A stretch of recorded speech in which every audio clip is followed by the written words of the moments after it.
This ripped inmate is named Peter. At the crack of dawn, the guy had already smashed through an entire prison wall, then casually knocked out 8,000 push-ups like it was just a warm-up before breakfast. A few inmates thought they could jump him. Bad idea. They didn't realize they had just poked death with a plastic prison spoon. 1 second, he was choking them out. The next, he was giving someone a World Cup header straight into the bathroom sink. You would think this guy was some professional fighter. But no, Peter was actually just a troubled kid, only 15 years old. Turns out, 3 weeks earlier, Peter and his best friend Rico had pulled off a robbery against a gang. They were celebrating after scoring $500,000 and a bar of 9,999 pure gold. Then they noticed a car flooring it right behind them. Rico figured this clown wanted a cut of the loot without doing any of the work. He was trying to snatch the goods for free. So Rico grabbed a shotgun, stuck his head out the window, and tried to handle business. The only problem? He kept firing and somehow missed every damn shot. And to make things worse, the other side fired back and put a bullet in him. Seeing his friend in critical condition, Peter knew running away was not the smartest plan anymore. So he stopped the car and decided to go all in against this maniac. Peter grabbed the shotgun and started blasting at the attacker. He tried to push forward, but the guy was hiding behind a door, making him almost impossible to take down. Peter decided to change position. Bad timing. He caught a piece of hot lead right in the shoulder. The attacker thought Peter was finished. Easy prey. So he got careless and started running his mouth. Where you at?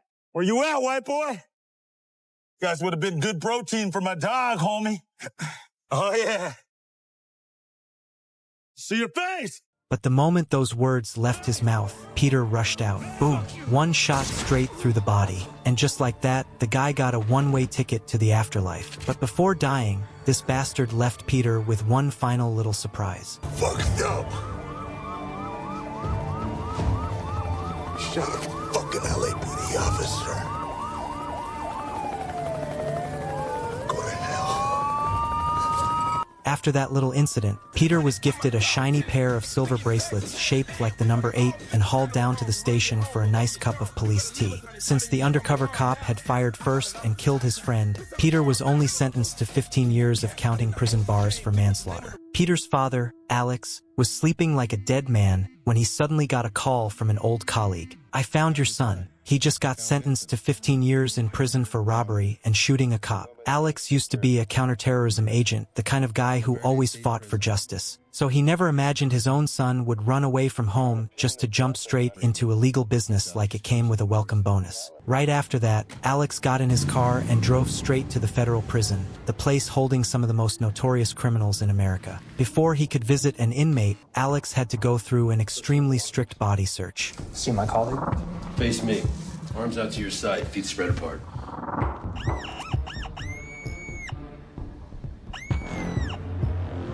Turn around.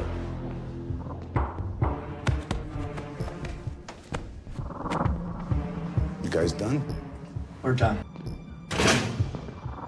Father and son finally met again after 3 months. But Peter was not happy at all. He just asked coldly, How'd you find me? Doesn't matter. "Then what do you want? I was worried about you. You are the person I love most in this world. I love you more than anything. Where were you all these years?" When my mother was lying in that hospital bed, her final wish was to see her husband one last time. And you couldn't even do that. I was in Iraq at the time. As a special forces soldier, I had no other choice. Stop. Don't give me that heroic speech. Don't ever use that excuse again. Now go home. I don't need your concern. After saying that, Peter stood up, full of pain and anger, then returned to his cell. Alex was completely devastated, so he went into the restroom to calm himself down. At the same time, the prison parole board summoned an inmate named Mullen to a hearing. The man had barely sat down before the board started reading his greatest hits. You are here to determine if you're eligible for parole based on past time served. You were tried for 4 separate terrorist bombings resulting in numerous 4. deaths. I told him it was 15. But cops rarely do their due diligence. Isn't that right, Sergeant? You have been in 4 fights resulting in the deaths of 3 inmates. You had your aforementioned encounter with the warden here and pulled out another inmate's eyeball from the socket while he was live. Yes, I needed it. Mr. Chandler, why on earth would we approve you for parole? found Jesus. Do you think that erases your crimes? No. Then why do you deserve parole? Well, because I'm more dangerous inside than I am outside. Okay. I think that's enough. I vote his ass stays here. Second. Unanimous. He stays here. You would think Mullen would be crushed by the decision. Nope, the guy smiled like a monkey that had just found an unlimited banana buffet. Mr. Baker, I'm glad to see you're still sitting here after the fatal stab wound I gave you. Guess it was just a mosquito bite on stainless steel. So today, I will give all of you another gift. Turns out, Mullen was preparing another little nightmare. At the same time, several bought-off security guards had already smuggled terrorists into the prison. The terrorists immediately planted bombs all over the place and waited for the right moment. Then Mullen said, You know, Sergeant, I'm truly sorry. I'm sorry that you spent a decade of your life tracking me down. I am sorry that your wife left you and your kids don't want to see you, and I'm sorry you're such a shitty cop that not even drinking helps you sleep at night. Ouch, Max. And you. I'm sorry you do such a horrible job running this place should be torn down and turned into a shopping mall. And I'm truly sorry I stabbed you in the neck. What are you wasting our time for, Who Chaz? says I'm wasting anyone's time? I almost forgot your partner, Williams. Is he still eating all his meals through a tube? Everyone froze. Nobody had any idea what the hell was going on. Then things got even worse. Several prison blocks were bombed, creating a massive explosion that shook the entire facility. Mullen calmly removed his handcuffs and ordered the two corrupt officers to shoot the parole board.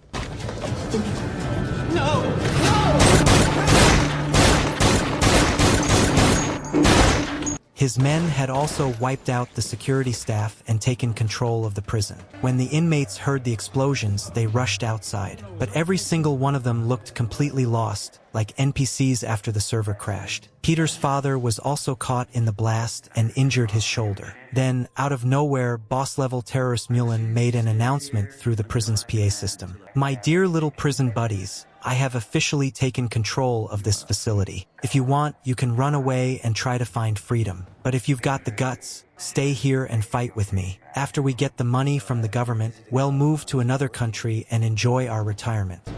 And if any of you try to play hero today, you will be executed immediately. Hearing that, the inmates got fired up immediately. Most of them started rioting and ran straight for freedom. But some prisoners wanted a brand new life, so they decided to stay and join Mullen. And one of them was Peter. After all, if he ran outside, he would probably get caught again anyway. So he figured he might as well gamble everything on this old psychopath. After hyping up his prison buddies, Mullen grabbed a phone and recorded a video. Hello, you lovely bastards. If the government does not bring me $50 million and a helicopter, I will kill every hostage and blow this place back to the Stone Age. And Mullen was not bluffing. You have 6 hours. 1 minute late, and I kill one hostage. After hearing this, Alex slowly started to understand what was going on. Then he suddenly noticed the terrorists forcing the hostages toward the kitchen. Suspicious, Alex walked over and asked a police officer what had happened. The officer answered, "A very dangerous inmate has taken control of the prison. Why are you still here? I came to visit my son and got caught in the explosion. Can you get me out of here?" "Sure thing, buddy." Alex had only followed him for about 3 steps when the guy suddenly pulled a pistol from his crotch and attacked him. But Alex dodged it. Unfortunately for the officer, the gun was out of bullets.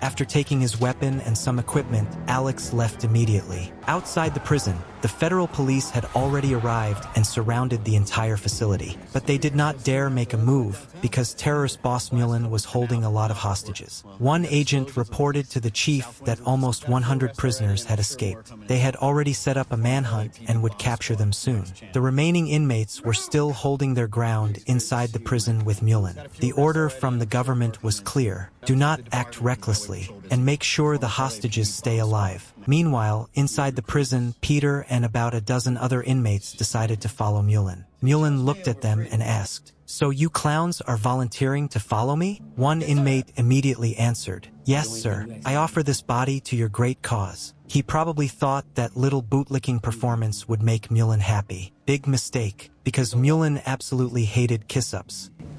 Anything, huh? Yeah.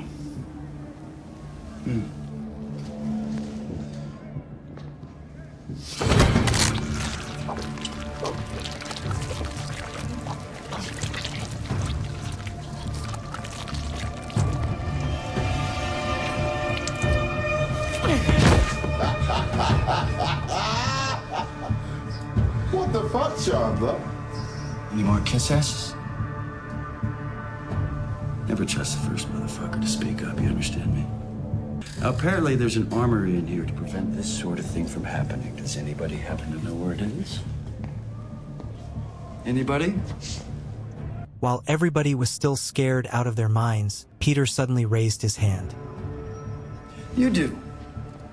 How do you know about that? I was planning to escape this place, so I watched the guards' movements. All right, boys, let's arm ourselves to the teeth. We are fighting for a new life and our freedom. Right after that, Peter led everyone to the armory. And sure enough, the place was loaded. Bullets, guns, everything. Peter's prison buddies were touching real weapons for the first time, and they were excited like kids in a candy store. Except this candy store came with automatic rifles. The bald guy with the bushy mustache noticed Peter was not taking a gun, so he asked why. "I trust my hand-to-hand combat skills. A knife probably suits me better." But the guy grabbed a gun and said, You see someone out there, you're gonna need that.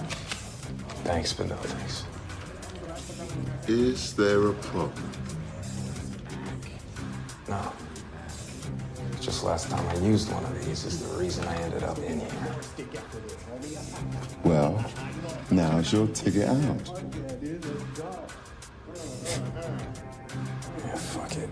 Outside the prison, the chief got on the radio and spoke through the prison's PA system. He told the inmates to obey the law and not believe the terrorists. Every prisoner who tried to escape had already been caught, and they would all receive heavier sentences. And anyone who followed Mullen would only make their punishment even worse. Mullen immediately fired a dozen shots into the floor and threatened him. "I don't care who the hell you are, but those words you just said got a dozen hostages killed. Don't test me, understand?" Mullen was obviously bluffing like a budget horror villain, but the chief actually believed him and instantly panicked. He started apologizing like he had just scratched the president's car. Alex overheard Mullen's entire conversation, so he pulled out his cheap knockoff phone, called the emergency hotline, demanded to speak to the chief, and said, "I'm inside the prison. The terrorists have moved all the hostages to the cafeteria. He did not kill anyone just now. I will investigate and give you information." "Then who are you?" "I'm just a janitor. I unclog toilets and scrub bathroom bowls for a living." Since the chief had no idea who Alex really was, he ordered his men to trace Alex's information from the phone number that had just called.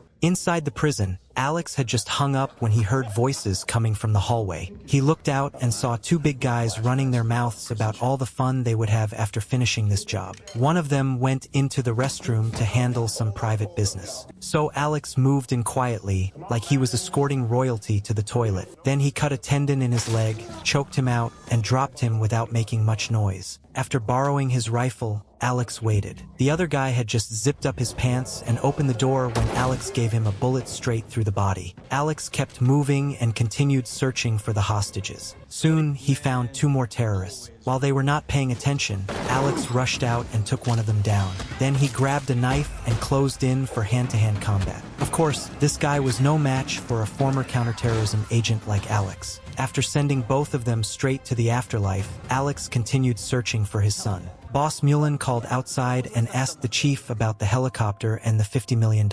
"We are trying to meet your demands as soon as possible. Right now, we still have no response from the government." The chief had barely finished speaking when Mullen fired a few more shots to threaten him. "That's another hostage, Jack, because of your negligence." I hope that helps you take me more seriously. It certainly does. And my transportation. En route. Military escort. Working on it. In progress. At the same time, Alex reached Block B and suddenly ran into a group of inmates coming out of the armory with weapons. And of course, his son Peter was among them. Luckily, Alex was still hidden while preparing his gear, so he did not show himself. Peter did not notice anything strange, so he told the other inmates, "I am heading to Block A to find some hostages." Now only 3 men were left in the hallway. Alex whistled to get their attention, then threw a smoke grenade toward them to block their vision. These geniuses instantly panicked and started spraying bullets everywhere. Inside the thick smoke, Alex moved in close. Then he struck fast and dropped one of them with a clean move. The next guy lasted less than 3 moves before taking a spiritual vacation to the afterlife. The last one got so scared that he turned around and ran like his pants were on fire. Meanwhile, Peter had brought 4 hostages back to Boss Mullen. But since he did not see any dead bodies, he asked, Where are the bodies? Bodies? The bodies you told the negotiator you're executing hostages. I did. You're right. But I guess you're not. Brooke, would you take the men out? Do the rounds? Copy that. Hearing that question, Mullen realized Peter was extremely smart, and it seemed like he was starting to like this kid. Mullen praised Peter for being young and talented. "Do you know why I used to be a famous bomb disposal agent, but later planted bombs at the White House myself? Because sometimes justice is nothing but a bad comedian. My wife was raped and then murdered in the most unfair way possible. But the killer was declared completely innocent because he was the son of the city mayor. Of course, I killed him, and after that, I planted the bombs at the White House. I think highly of you because you chose to stay here and fight. Those inmates who rushed outside are definitely being arrested again right now. I only let them out to draw public attention and put pressure on the government." Mullen had barely finished speaking when an inmate suddenly ran over, breathing like a dog after leg day. Somebody just killed 2 of us. Who? I didn't get a good look at him, man. Fucking smoke grenade. He wasn't dressed like no cop. Palmer? Krause. He immediately called the chief and cursed him out for breaking the rules after Mullen had already warned him. And this was the result. After saying that, Mullen fired a few more rounds into the floor to threaten the police. The chief guessed Alex was probably responsible, so he called him right away. He told Alex to stay put or leave the prison immediately. "I am afraid I cannot do that." "Why not?" Among the inmates who escaped, was there anyone named Peter? 15 years old. The chief asked his assistant, but the assistant shook his head. After hearing that, Alex knew Peter was still inside the prison. So he answered, "I cannot leave yet. My foolish son is still in here." After saying that, Alex immediately hung up and continued moving. A while later, one of the subordinates working for the chief reported that they had identified the so-called janitor. He was Alex, a former U.S. Navy counterterrorism operative. However, he had been imprisoned in Iraq for 10 years and had only recently returned home. This shocked the chief. Meanwhile, inside the prison, Mullen completely lost it and cursed at his useless men for letting one punk make fools of them. It is not a cop! I know cops! Special forces. It's the only kind of person to be able to stay undetected this long. So what do we get if we take them down? Oh, you want a reward? Someone's out there taking us out. It's only right if we get more money. Okay, fine. $1 million to whoever brings me that motherfucker. Dead. Let's go!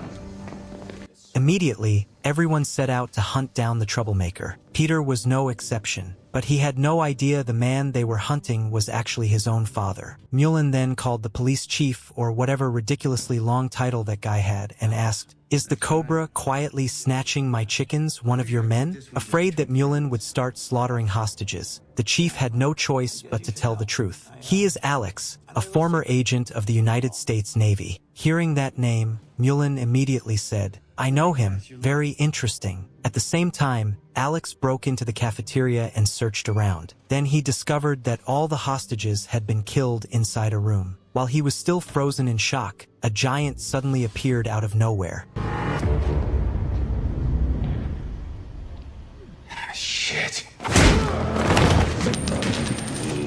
Alex grabbed a pair of medical scissors, but the giant lifted him right off the ground. Alex stabbed him in the stomach again and again, but it did absolutely nothing. This bald monster was way too big and way too strong. He threw Alex so hard that he flew almost 10 feet away. Alex picked up a pistol and punched a few holes through him. But even then, the giant still tried to press a knife against him, right at the throat. Luckily, the monster finally ran out of strength and died. Otherwise, Alex would have been checking in at the front desk in heaven. Alex struggled to get up and walk outside, but then, out of nowhere, he was attacked again. And this time, it was none other than Peter. Since he did not know it was his father, Peter opened fire. Luckily, he stopped just in time. One more second, and Alex would have died like a canceled subscription. "What the hell are you still doing here? I was in the restroom when the bomb went off." "Stop. Do not give me excuses. You took down a dozen of our men." "What, our men? You are following those terrorists? Have you lost your mind? Peter, do you even know what they are doing?"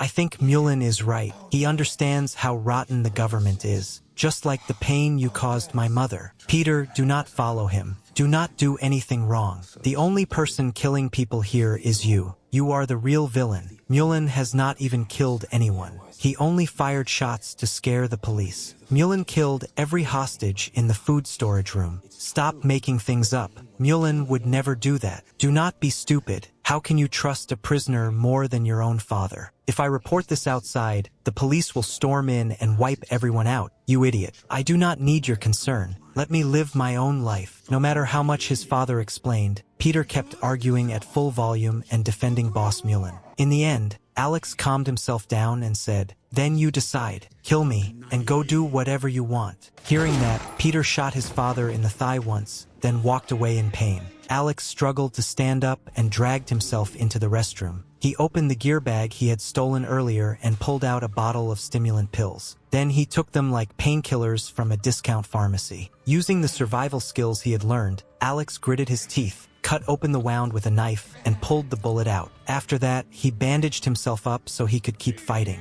Meanwhile, Mullen had not heard back from anyone for a while, and he was getting anxious. So he called the bald man on the radio. But the person who answered was Alex. "You bastard. Alex, nice to hear from you again. We met on a few missions 10 years ago. I thought you disappeared during that flight to Iraq for a counterterrorism operation. The whole team was killed. Luckily, I was still alive and breathing. Then I got locked up in a prison. 10 years later, the government finally made a deal with the group holding me, and that was how I got sent back home." After hearing that, Mullen replied, "What a noble sacrifice. I am sure they rewarded you with a pension that was lower than what a janitor earns. So why stay here and keep suffering? Come with me. We can build a new life." "Never. I live for a higher purpose, and I do not kill innocent people. I will make you pay." After saying that, Alex hung up and continued moving. Then he called the chief and said, "My son has been tricked by the terrorists into working for them. I have to risk my life against these people.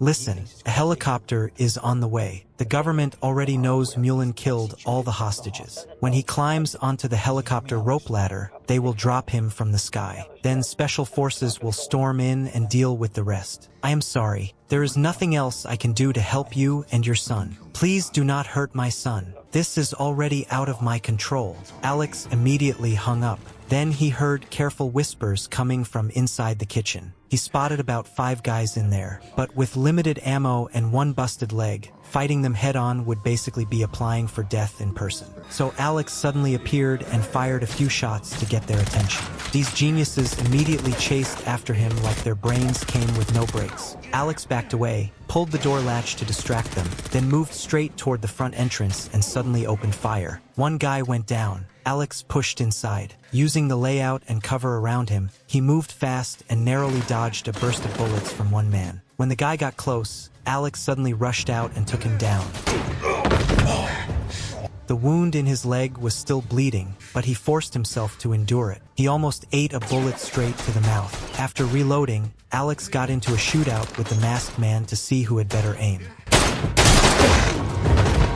Of course, these small fries were no match for Alex and his expert aim. The man was basically a walking cheat code with a trigger finger. The moment Alex stood up, another guy behind him tried to sneak attack him, but that plan died before it even got a chance to breathe. However, the most dangerous one, the bald guy with the bushy mustache, finally decided to show himself. Wow. You're the snake. I hate snakes. The guy put his gun down and decided to fight fair, because he knew Alex was out of bullets. If you are offering, I will gladly accept. The two immediately began a little hand-to-hand cultural exchange. Alex attacked again and again, but it barely did anything. Mustache guy said, "Is that all you have? Keep scratching my itch." It's all good. I can do this all day. Are you ready? They kept fighting. Mustache guy kicked Alex in the injured leg, then squeezed the wound, making it bleed even more and intensifying the pain. When Alex tried to stand up, Mustache guy slammed him with a brutal headbutt, sending him flat onto the floor. "You really disappoint me. You used to be so impressive back then. And now look at you, like a pile of wet garbage begging for the trash truck." After mocking him, Mustache guy laughed proudly, like a new dad showing off his baby. "Now I am going to show you what a real party looks like. Then I will take your head, claim my $1 million bounty, and book the nicest penthouse money can buy for a very, very long weekend." Alex smiled too. He forced himself to stand up, which made Mustache guy even more excited. Fighting to the end, huh? Seems like you've been around it. Okay, now let me take you somewhere that you haven't been. Let's do it. Yeah?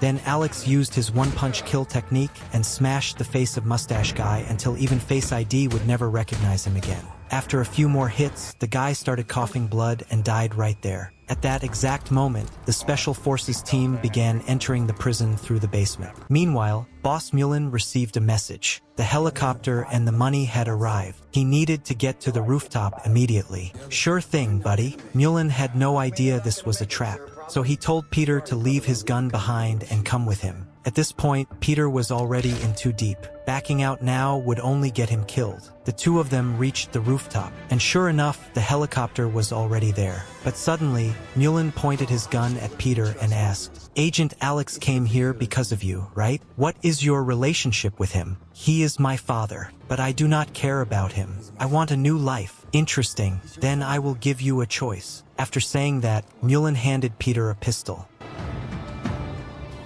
Take it. Okay, take the gun. Fuck off. Take the gun, point it at me. That's right. Feels good in your hand, huh?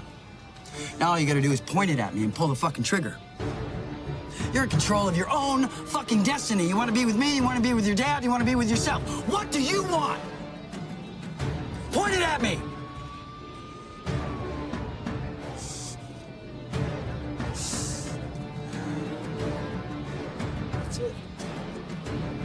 Higher. Point the gun at my face. Pull the trigger. That's right. You can do it.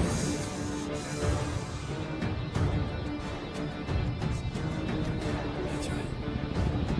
That's right.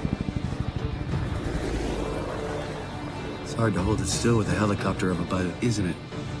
See, now that is control. Do it. Pull it. Shut up!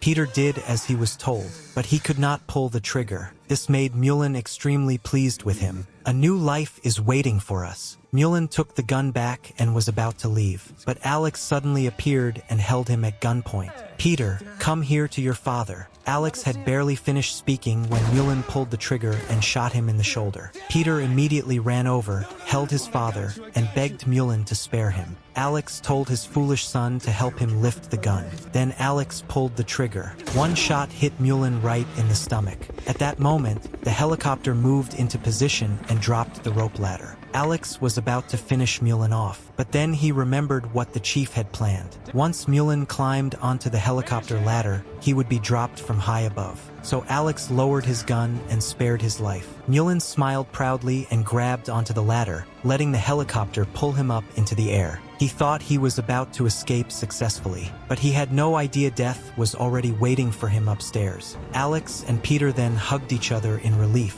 At last, father and son finally understood each other. Down below, the police outside had barely started moving in, but Alex and Peter had already walked out. At that point, the only thing left to do was clean up the bodies. That was because Alex had already completely handled all the men working for Mullen. In the end, everything was finally over. Peter continued serving his sentence and developed a much better understanding of life. Through this movie, we can see that parents are always willing to sacrifice everything for us. But sometimes, the pain they carry is too hard to explain, and that misunderstanding makes their children blame them. So while we still can, we should love and repay our parents as much as possible. Like the video, subscribe to the channel, and hit the notification bell so you can be the first to watch my best movie recaps. Thank you, everyone.